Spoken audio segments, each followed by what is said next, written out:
Columbus, Montreal, 53-54. We've got Montreal, but -110 to -115. So slight home favorite there. And the total sitting at 5.5 pretty much across the board. Should be a good hockey game because you got Montreal. They've perked up a little bit lately, played a little bit better. And, of course, the Columbus Blue Jackets. There's a lot to like for me. With this hockey team. It's a team that I've got a lot of fondness for, like the way they play, like the youth they've got on this team.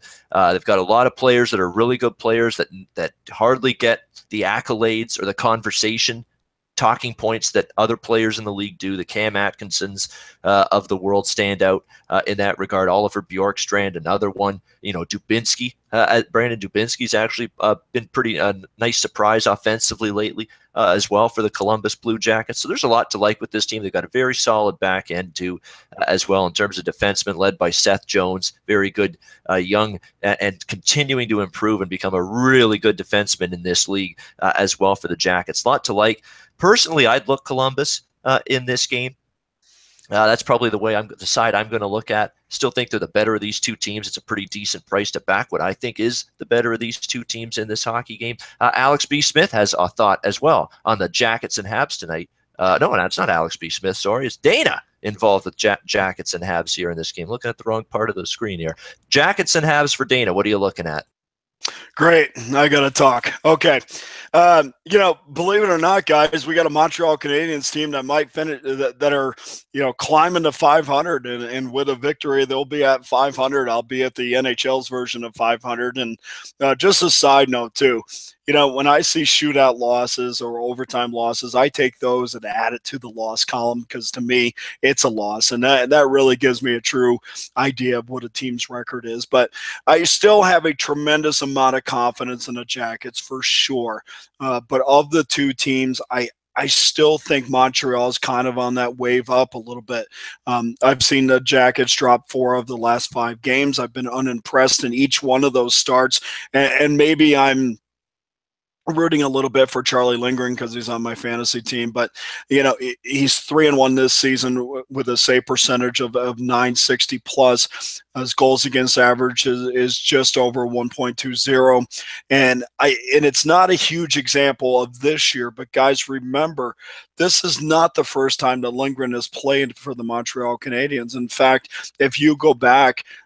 Even 2 seasons ago, he had a start for them. So combined, Lindgren is 6-1 with a 956 goals against average and a goals against at 1.42. So he's had a little bit more than a cup of coffee so far with the Canadiens, and every single time he's come out and played well. In fact, he has never given up more than 2 goals in a game ever. In any start for the Montreal Canadiens. So I still like Columbus a great deal, but they're 5-5 in their last 10, so I'm not really sure what I'm getting with them, albeit their losses have been to quality teams. I thought the shootout win against Detroit was good for them, but if you kind of really watch that game, Detroit played with them, if not was the better of the two teams, and that has me a little bit concerned as well.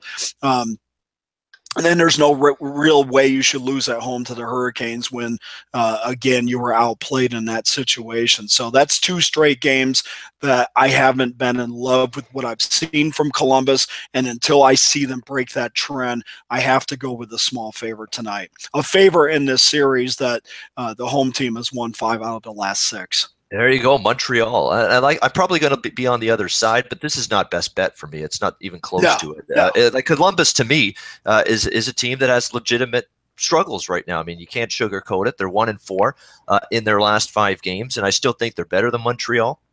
It will be as the season goes on, and Bobrovsky, you would think tonight's going to have an edge over Lindgren, even though Lindgren's played very well, but I can't take anything away from Lindgren. He has played well. Look at the results so far. What, has he given up more than 2 goals in any game this year? I think just once. That was against Minnesota. That's it.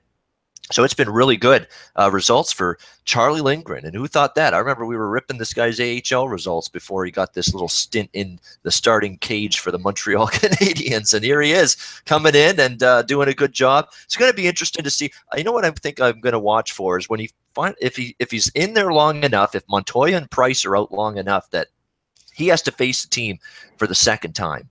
that's when I'm going to start to see if they figured some things out here. See some holes, do some scouting, watch the tape, see if there's some vulnerabilities in Charlie Lindgren's game that maybe a team the second time they face him might be able to take advantage of. So I think there's going to be spots to fade Montreal with Lindgren in net if he's in there and facing a team for the second time. I think that's when you could see some adjustments being made with some of the shooters and some of the coaching staffs on the other team and try to exploit this goaltender who, let's be honest, surprisingly has been very, very good so far.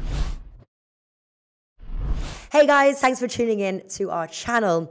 Now, we've put a lot of work into producing all these free videos, so please help us out and keep all our content free for you forever by simply liking, sharing, commenting, and subscribing.